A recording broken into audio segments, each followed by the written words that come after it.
and welcome to episode 4 of Conversations at the Vessel. We are extremely delighted to have Murli Cheroth with us as our guest today. Murli is a visual and performance artist and educator from Bengaluru. With a bachelor's and a master's in fine arts from Shanti Niketan, Murli has won several awards and scholarships, and over the last 2 decades has exhibited in over 100 significant shows across the globe. Having worked extensively in printmaking and theatre, Murli now primarily works in painting, video, and performance.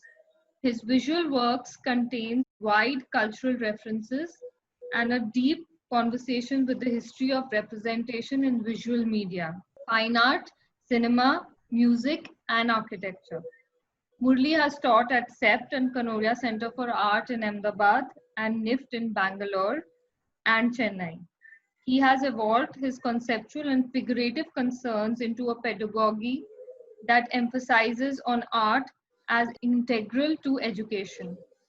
He has been developing programs for orienting young learners to the discipline of architecture. Thank you very much, Murleta, for agreeing for this conversation with us. Siddharth and Suvani, thanks for inviting me for this lecture series. I'm really happy to share my experience and reviews. Few things have happened with the corona pandemic and the lockdown. One is that even if for a short while, in the grand scheme, things have come to a grinding halt. And with brakes put on these exhausting economic activities, our fragilities have also been laid bare. We have realized how vulnerable we are. Nature also seems to have kind of bought some time for itself. With the lockdown, skies cleared up, rivers became clean. So it seems to be healing. Unfortunately, however, a large section of the population which has been underprivileged, it has been made dependent on these economic activities. And with the stoppage of work in the urban centers, this population was abandoned. They had to fend for themselves, and they started walking back home. And now they seem to be coming back to the urban centers with this whole pressure of trying to revive the economy and start businesses again. And rivers again are getting dirty, and the skies again are turning brown. Now, your work across mediums seems to be anchored around urbanity, humanity, and ecology. Do you imagine a new way of living emerging from this situation? My perspective of the rural growth, I born and brought up in a very agrarian setup. So that essence of that always been there to check the entire activities from the point of urbanite who is migrated from the village.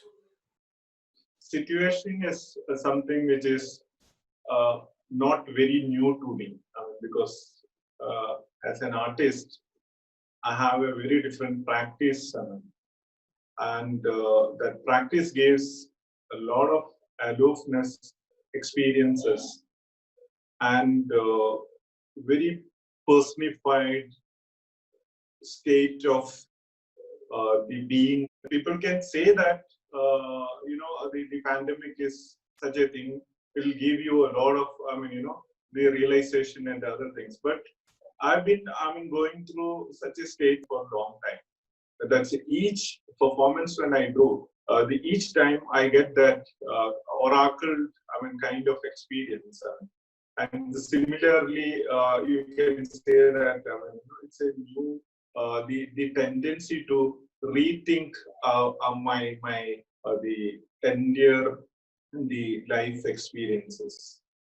That's why the pandemic experiences or the pandemic related, I mean, the issues, I'm not that much the bothered, I mean, because this situation is already there in our the life experiences. Only thing is we are not, I mean, able to find, I mean, able to realize, able to look at.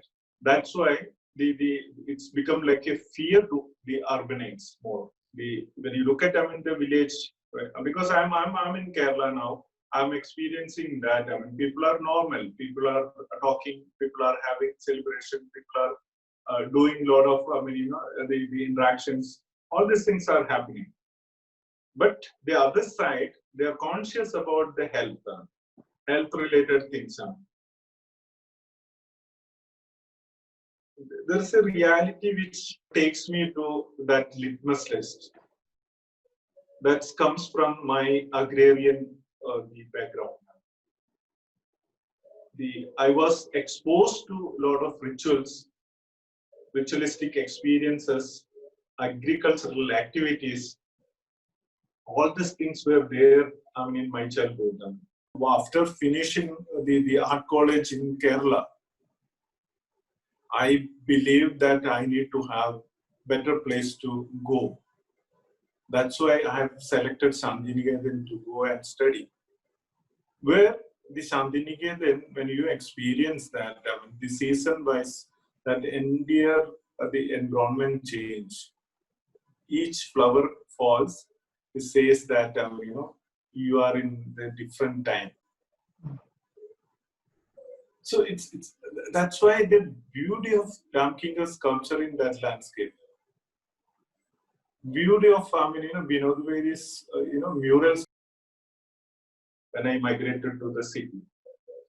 That was the shock. I mean, that was the shock which realized me to look at how the displacement happens, how migration happens, the issues related to those things. I mean, those who, I mean, they go through a lot of traumatic experiences. I was one of, because my visuals were like more ritualistic, agricultural based, ecological based, landscape based, colorful.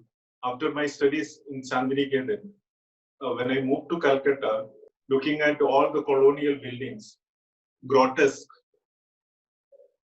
which is like a haunting ghost images for my mind, my activities. See, you're not, I mean, living like a tiger or, I mean, the lion. You're not concentrating on your daily hunting or whatever you want to eat, wherever you want to sleep. That activity can happen in the forest. That is the way animals lives. But as a human being, you have a lot of social responsibility. That content of that life become more and more beautiful when you start practicing your social responsibility. That social responsibility comes from the base. That's why the ecology become a main part in my concerns as well as, I mean, my works. All these things being witnessed from the childhood. When somebody cut a tree, either my parents or uncle or, I mean, my grandmother or, I mean, my relatives would say that, I mean, don't cut that. When I asked, why are you talking like this? One of my distant relative told them, trees are not to cut, to grow. to give love, affection to. So I asked my doubt whether it speak or gives compassion to you, love to you. Said yes, in the form of air, form of flower, form of the shadows, this comes back to you. So when I was around 7 to 8 years, You don't see it as a new thing. You have experienced a yeah, lot of such phases, and wow, solitude really helps you. Solitude helps you in your yeah, practice of yeah, art, in your spiritual practice. And yeah, from time to time, your practice has been such that it keeps you safe from this mass psychosis, the fear yeah, and the anxiety which yeah. we are all going through in this pandemic right now. You don't realize that you are well equipped with all kind of tools. It is there in you. So this is the time we need to realize things. You know that each and every moment of you. You know that surroundings. You know that what are the things you are using, eating, drinking. All this become like a very conscious act. Basically, you're saying that this is really the time to bring back all the knowledge Back. that Yes. we had Yes. Yes. of our Yes. Yes. traditions, of our bodies, Yeah. and Yeah. just stop and think about how much we Yeah. have been consuming Consuming. Yeah. wastefully. Yes. Yes. Yes. When we look at performance, whether Yeah. it is theatrical performance or musical performance, or even when you're teaching, it is like a performance because you have um Yeah. there's this feedback loop of energy between you and the students. And similarly, when you're Yeah. performing between you and the audience, with this pandemic, the gathering spaces have completely been closed. People are not gathering to either see performance or to learn in together in classrooms or in studios. How will the art of performance be affected? How do you see teaching being affected? And how are you adapting to this new condition in your work? See, this situation it will come and go. We'll overcome all the fearful aspect of time. We'll overcome, definitely overcome. But we have to realize that what is happening today, who is misleading us? What is that misleading points? Do you think that that is the reality, or it is going to replace your the existing consciousness and the life pattern or your dreams? No, no, it is not. Teaching is affected for a time being, definitely, but the rest of the things you articulate, you have your great life, you have your the kind of historicity which you always taste and achieve, you dream, you always hug, and you always dance with them. That's your reality, your historicity. You cannot forget that. You cannot forget because you are talking about the years of experiences, years of historicity, years of dreams, which has been created and contributed by the great people. Why I'm saying that dreams created when you have a dream, you wanted to share. That when people share that dreams, it become like mine and yours too. Talk about the Neruda's dream. Talk about Tarkovsky's dream. They talk about great filmmakers, all the artists' dream. It's all accumulate within your space. You always look at that is the space you need to jump and create a new dream. It's a new dream. So wait for some time. We like a creative people has to overcome this reality. We cannot come to a conclusion saying that this is what going to happen. It's a time being. We all are like other species. How come the human become this central or pivotal to all kind of activities?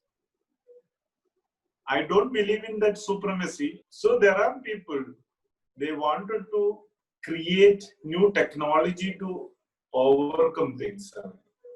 We are the people, we will be passing without any technology, without any consumerist aspects. We'll be living with great values. Talking about the right aspect of health, talking about the right aspect of spirituality, talking about the right aspect of humanness and the relationship. Today, when you look at, you are not able to, when you travel to your hometown, you are not able to meet your mother at least for 14 days or 28 days. Does it mean it forever? Does it mean that you are going to teach this to your children? You cannot hug your mother if you are traveling from city to your village. But you are going to accumulate all these things. You know that one day you will hug. You are going to tell your child, see, beta, not today. Tomorrow you need to really hug your mother. Hug your grandfather or grandmother. Especially for the creative people, this is like a golden chance to rethink about their entire activity. As a performer, what is the time interventions? Especially in the performance art, that is the main area. There's no, the narrative, there's no the thematic experiments, nothing. It's always be with time. You are not thinking about anything, but you just entering to the space, experiencing that, and exploiting that spaces. So this is the new space which is unexploited. If, as a performer, I would really like to come and explore. Recently, I had a performance which was like I asked 10 different questions to Alexia. Alexia was not able to answer anything. So that is the challenge in a performance I can do. I can sit at home and do that activity.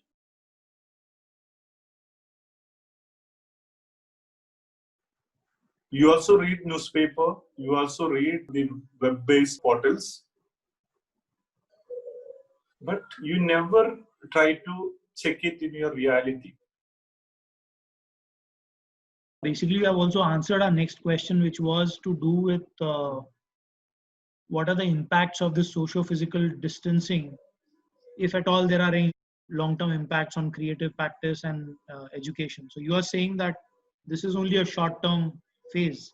Yes, and it's a short-term phase. We should essentially be looking at the possibilities rather than getting limited by them.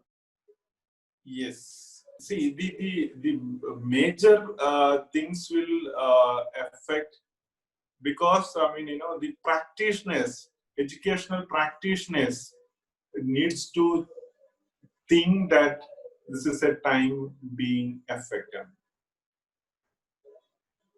The practitioners is the problem.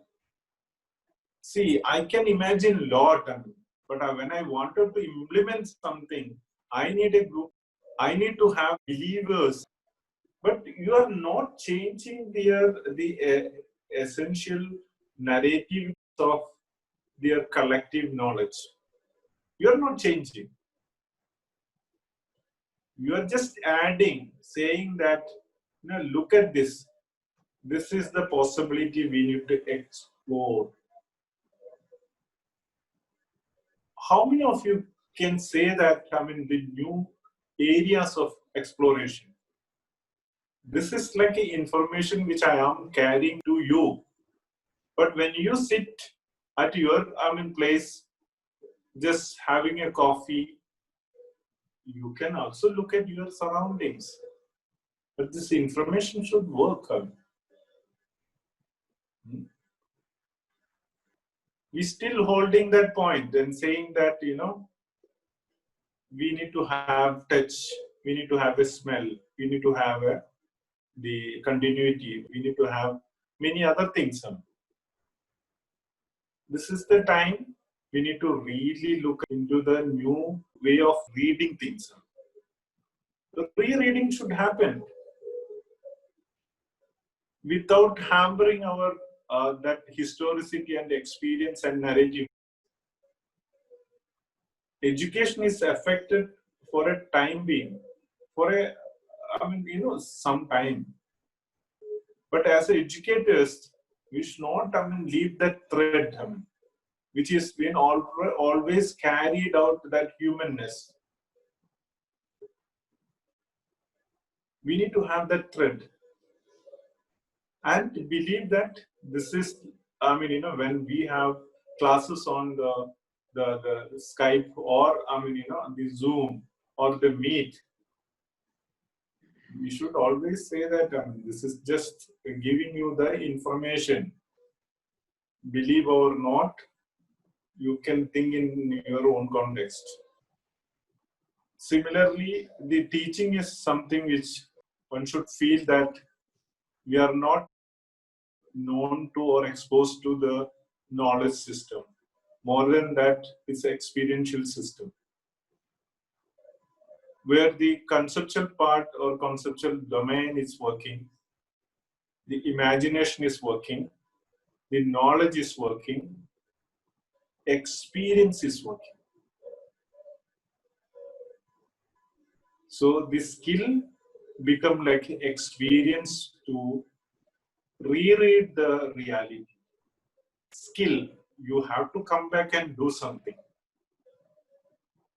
So that mindfulness works behind all the activities. Now the mindfulness become like very distracted activity. In essence, you are saying what you believe in. That again, that this is a short-term thing. We can't really imagine this to have any long-term effects. What I'm reading in what you're saying is, it's not just one lifetime, my 40 years or my son's 10 years or somebody's 30 years. It's generations of historicity which is there, and one phase of this pandemic is not going to, you know, turn everything upside down. Yes. Who has become panic? The medical and health, then the information industry, similarly food industry, travel and tourism. Why they become panic? Because they had created wonderful theory about use and throw. They taught us earlier. We used to have things in our the palm leaf. Today we had something in a plastic cup. Similarly, we used to use crocule pen, dip and write, and that pen become like their own, dream. And the years by years that has been carried to the children to like, it is like gone through like that.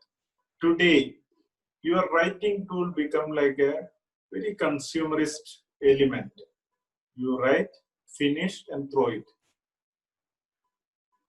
Where is that belonging? Where is that you believe that this has already been shared and contributed and things to your life? There's no caring. You go to great museums, you can see that Tolstoy's pen, Tagore's pen, all these dip pens.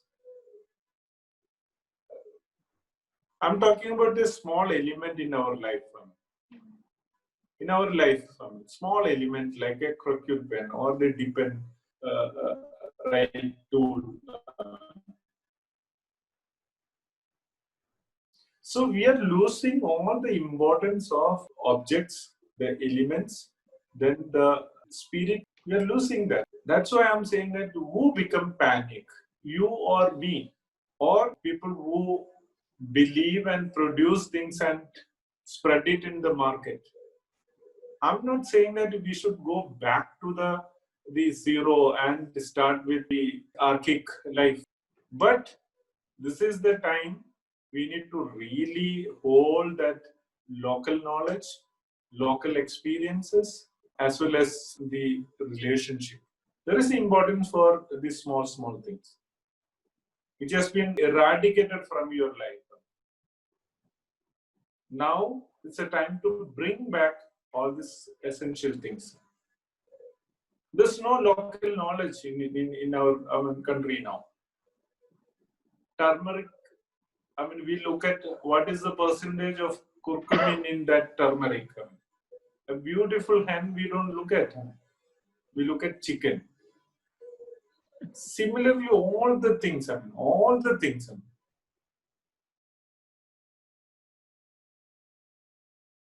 About people getting together in communities to celebrate or to agitate.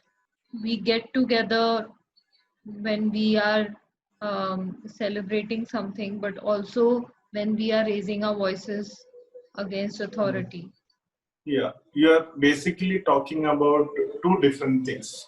One is that celebration, and another is a kind of educational activities. Yeah. Okay, throughout the block, the mode of celebration has been changed very badly. Now, what do you celebrate? You celebrate about your narrow, mindful activities.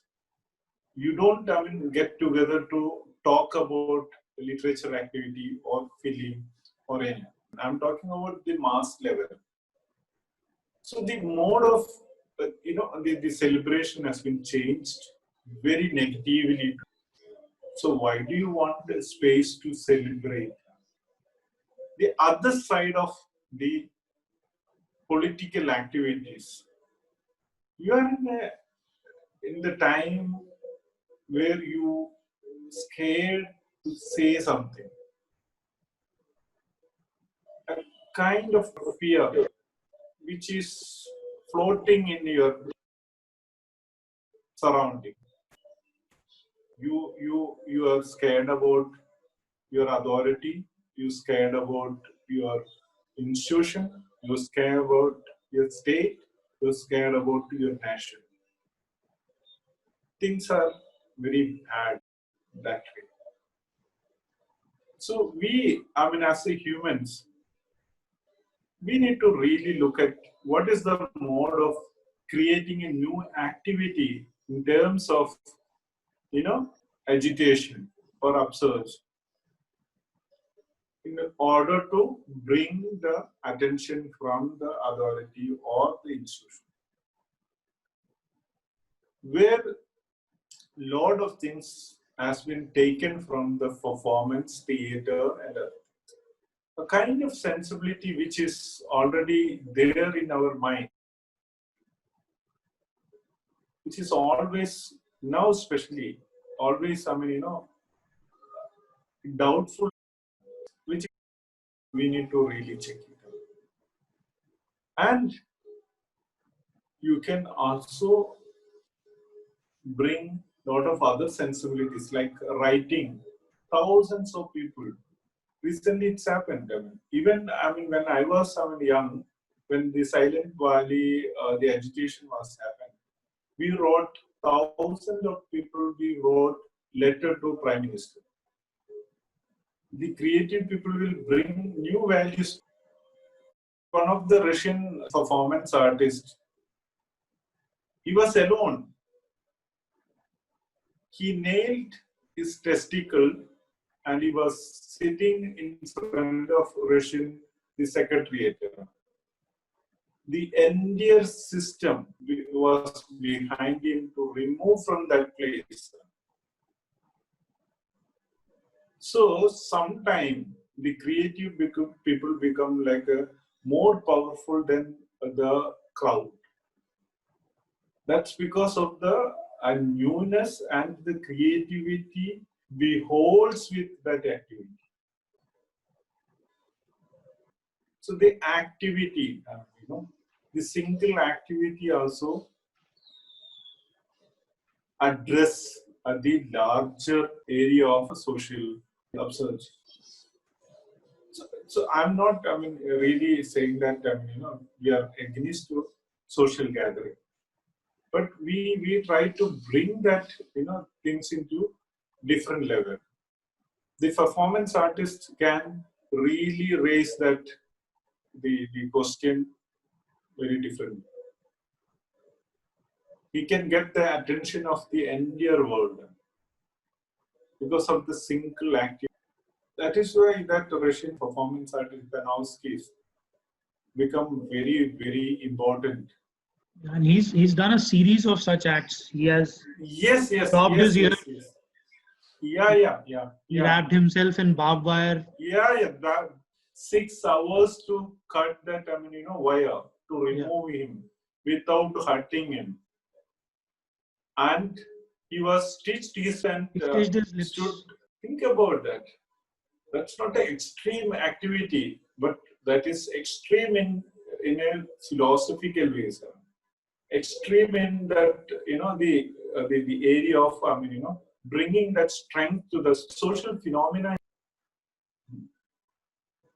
So the sometimes crowd required, for certain activities. Sometimes that individual needs to bring that same sensibility to get that attention. Earlier it was like a, that space, they gather, the amount of people was matter. But now your sound become more important, your writing become important, your single activity, like a single person's activity, become important. So it is changed. So that brings us to the last question for this conversation, which is around home. So the abandoned migrant laborers, they walked home, and now they are coming back with the market and the industries and businesses opening up. You also have a situation where people are working from home. Everything anticipated and unanticipated is happening at home. There seems to be a collapse of boundaries. There is no threshold which people seem to be crossing anymore. So which inevitably will lead to a lot of conflict. It is leading to a lot of conflict. So if you can talk about what home is in today's context. The pandemic has formulated a new nitrogen bomb at home. It is something which leads to re-question the relationship.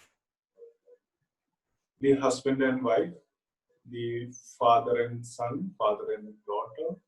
I should mention that one of my very close friend's son, he was texting his mother saying that I am okay, work is going on, I'll call you by evening. And next, after 5 minutes, he had committed suicide.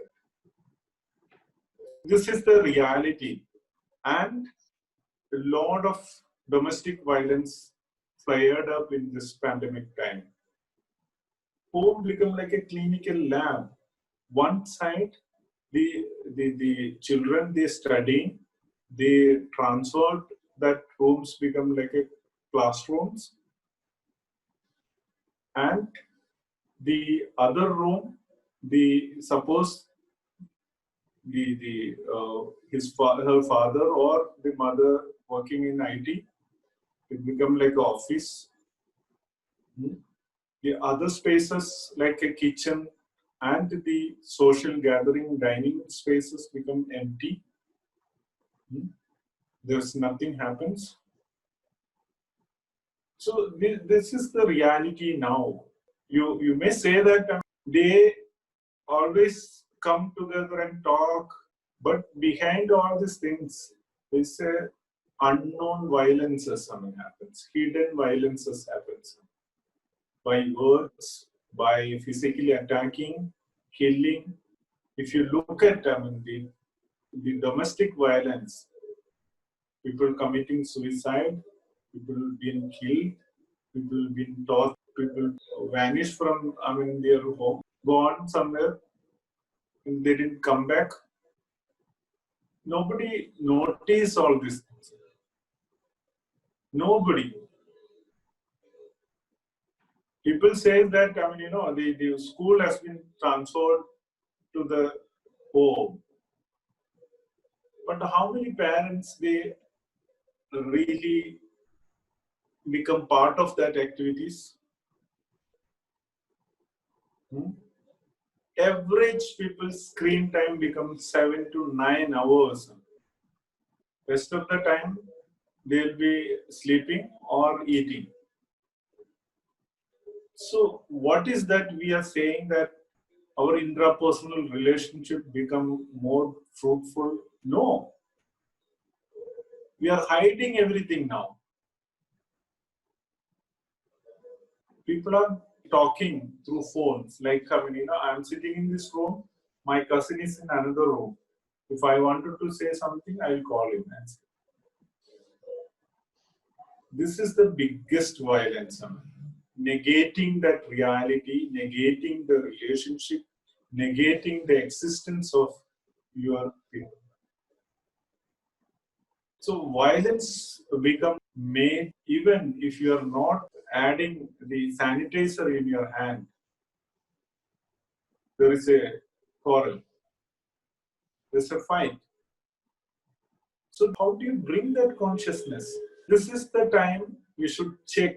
Time to time, we should check our reality. The perspective we need to really change. We should not lose our sensibilities. We should really nurture our sensibility towards humanitarian grounds. We should tell our children that, this is the time effect. You should believe yourself. You should have more human compassion and the love. You need to balance that activities between this time and the reality and the memory. So that balancing and bringing that equilibrium, that's a very important. You are not denying anything. You are doing only the negotiation with certain aspects, certain elements. But while negotiating that things, how do you bring that things to your reality? Or do you just blindly follow things? When you just follow. That's also again, the kind of violence.